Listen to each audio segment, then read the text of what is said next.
Now imagine you're sitting in a meeting with a client. They grab a sheet of paper and start sketching. Here's the building. I'd like 2 liquid nitrogen storage tanks here. Connecting pipes here. The vaporizer goes over here. We'll need 1 liquid nitrogen line to the vaporizer, another one to the tanker loading station.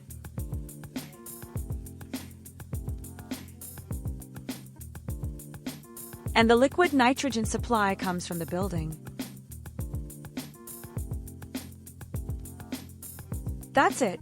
No 3D model, no detailed drawings, just a simple sketch. And that's your project.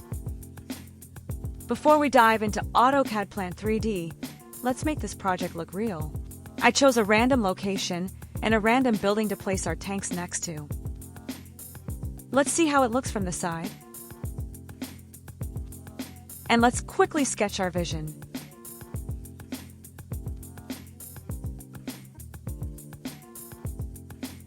Because we don't have the building drawings, I'll use Google Maps to estimate the building and road dimensions. These measurements won't be exact, but they're accurate enough for the early layout stage. The main goal is to check whether our 2 liquid nitrogen tanks will actually fit on the site, or if we'll need to rethink the layout. The building dimensions are good enough, so let's move into the model space. We'll use the building as our reference point. Its perimeter will serve as the main reference for positioning the equipment. The available space next to the building is about 16 meters, which is more than enough for our 2 liquid nitrogen tanks. I'm trying to make this project as realistic as possible. In real projects, new buildings and equipment are usually positioned relative to existing structures. This gives us a reliable reference point and keeps the model organized instead of having floating objects with arbitrary coordinates. Our existing site is now complete. The next step is to select our cryogenic storage tanks. Before creating a 3D model, I want to show you where I get the technical information. I'll be using the specifications from the Chart Industries website. We won't be downloading a 3D model from there. Instead, we'll use the dimensions and technical data to build our own model in AutoCAD Plant 3D. It's a very useful website with a lot of valuable technical information. I chose the VT60 model, the same one I used in my latest real project. It has a diameter of 3 meters and stands 13 meters tall. That's a serious tank. My most recent real project was also a cryogenic facility, and many of the design principles you'll see in this video come directly from that experience. It would be great to have the manufacturer's 3D model. It would save us a lot of time. But since we don't have one, we'll build the tank ourselves using the manufacturer's dimensions and technical data. Our goal isn't to recreate every tiny detail. It's to create a model that's accurate enough for the construction layout and the piping design. This monster definitely needs a proper foundation. A 4 by 4 meter concrete foundation should be enough, with a thickness of about 300 millimeters. Fully loaded, this tank weighs around 80 tons. That's roughly the weight of a fully loaded freight rail car. I'm adding a few key dimensions to make sure everything fits as planned. A 2-meter clearance between the tank foundations and the building is sufficient for maintenance access. At this stage, we send the equipment layout to the client for review. If the proposed location is approved, we can move on to the next stage of the design. 10 meters of space for tanker loading is more than enough. Now let's add the vaporizer foundation. Just like the storage tank, it also needs a concrete foundation. Here I'm showing the vaporizer as a simple box. That's perfectly acceptable when you're short on time or working on an early project layout. But for this project, I downloaded a detailed 3D model to make the layout look more realistic. A vaporizer is a heat exchanger that converts liquid nitrogen into gaseous nitrogen using the heat from the surrounding air. The liquid nitrogen storage tank already comes with all the necessary internal piping. Here's the tank schematic from the previous video. Let's make a copy of it and start connecting everything together. Let's start with the tank filling line. In this project, the tanks are filled directly from the liquid nitrogen production plant, not from road tankers. So we'll connect the filling line from the production plant to the tank. The second line is for loading road tankers. A cryogenic pump transfers the liquid nitrogen from the storage tank into the tanker. The third line feeds the vaporizer. Liquid nitrogen flows from the storage tank to the vaporizer, where it's converted into gaseous nitrogen before being supplied to the process. We need one more line connecting the pump discharge to the gas return line. During truck loading, the pump and piping are initially warm. As the cold liquid nitrogen enters the system, part of it immediately vaporizes. During this cool-down phase, the liquid gas mixture is routed back to the storage tank through the gas return line. Once the pump and piping have cooled down, liquid nitrogen reaches the loading connection and the truck filling can begin. Now let's number these lines and see how many pipes we need to model. We have 4 pipes to connect. However, our tank model doesn't have any nozzles yet, so we'll need to add those first. Normally, nozzle locations come from the equipment general arrangement drawing. Since we don't have the actual manufacturer's documentation for this project, I'll use a similar tank as a reference and adapt it to fit our layout. Since I couldn't find a suitable example of a cryogenic storage tank, I'll use this tank as a reference.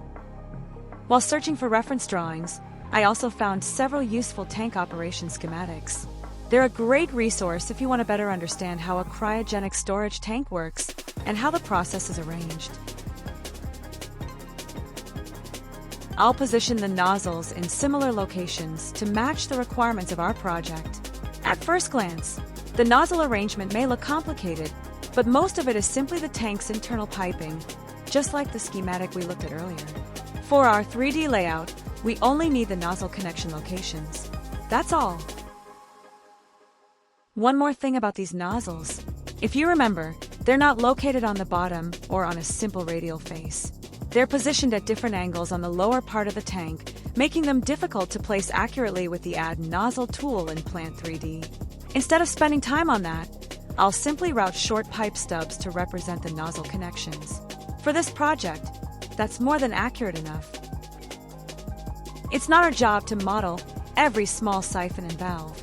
Our goal is to create an accurate layout and provide the correct connection points for the piping. One thing worth mentioning is that I used the nozzle locations and pipe diameters from my real project. They fit this example well and make the layout more realistic. In my real project, I actually started with only approximate nozzle locations. That was enough to begin the equipment layout and route the main piping. Later, when the client provided the final general arrangement drawing, I simply adjusted the nozzle positions and made a few small changes to the pipe ends. That's how engineering projects usually work. You don't always have every detail from day one, so you keep refining the model as new information becomes available. Let's label the nozzles using the same numbers as in the schematic. This makes it much easier to keep track of which nozzle connects to which line. It's especially useful if you continue the project another day. You won't have to figure everything out again. So, the first DN25 line goes to the nitrogen plant. The second DN25 line goes to the vaporizer. The DN65 line is used for truck filling. And finally, the DN40 line connects back to the gas return line.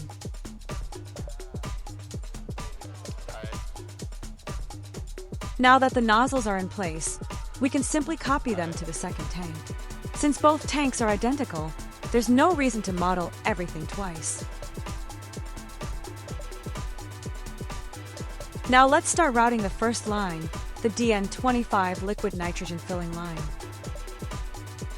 Since the liquid nitrogen flows by gravity, there must be no high points or loops in the pipeline. The pipe should continuously slope down towards the tank nozzles. A small slope is also required. Around 3% is usually sufficient. And remember, it's a 3% slope, not 3 degrees. There's a big difference. Since the tanks are located next to the building wall, I don't expect much foot traffic in this area. That's why I'm routing the pipe close to the ground. It makes the pipe supports much simpler, requires less structural steel, and is usually the more economical solution. When routing piping, don't place it using random offsets. Later, when you prepare the construction drawings, dimensions like 5,768 mm or 267 mm will immediately stand out. Instead, reference the pipe to something meaningful, such as the foundation. For example, 150 mm from the edge of the foundation is much easier for both the designer and the construction team to understand than 267 mm.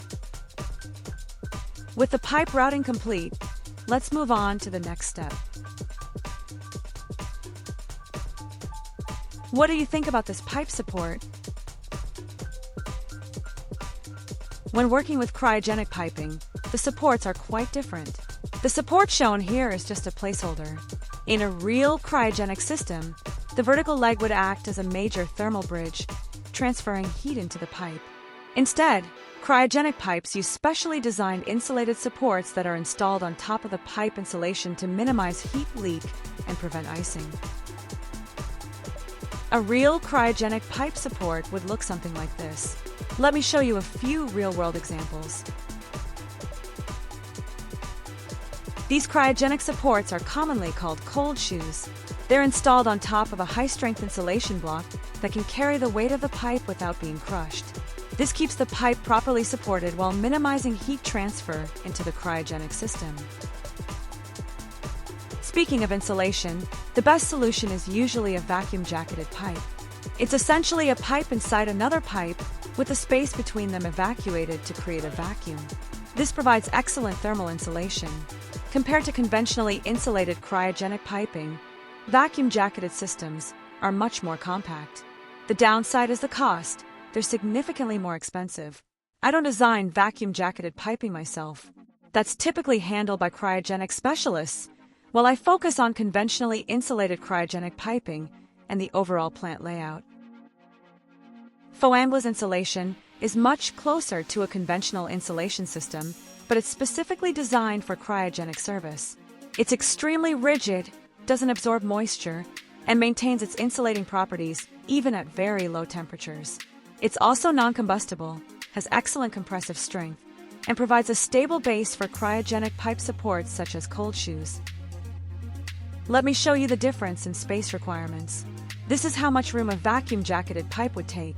And this is how much space the same line would require with Foamglas insulation. The Foamglas solution is significantly bulkier, which has to be considered when planning pipe spacing, supports, and access. Let's make this pipe support look a little more realistic and place similar supports along the entire route. A spacing of around 2 to 2.5 meters should be suitable for this DN25 line. Even a simple-looking pipe can require quite a bit of engineering when it's carrying liquid nitrogen. By the way, recording this entire 3D modeling process took about 5.5 hours. There's simply too much content for a single video, so I decided to split it into 2 or 3 parts. This is part 1. Here I'm using a single riser support for the vertical pipe. I'll also make a few small adjustments to give it a more realistic appearance. We've made good progress today. The tanks and vaporizer are in place, and the first pipeline is complete. But there's still the vaporizer line, the pump line, the gas return line, and we haven't even started adding the valves and safety equipment yet. So, there's still plenty of work ahead. See you in part 2.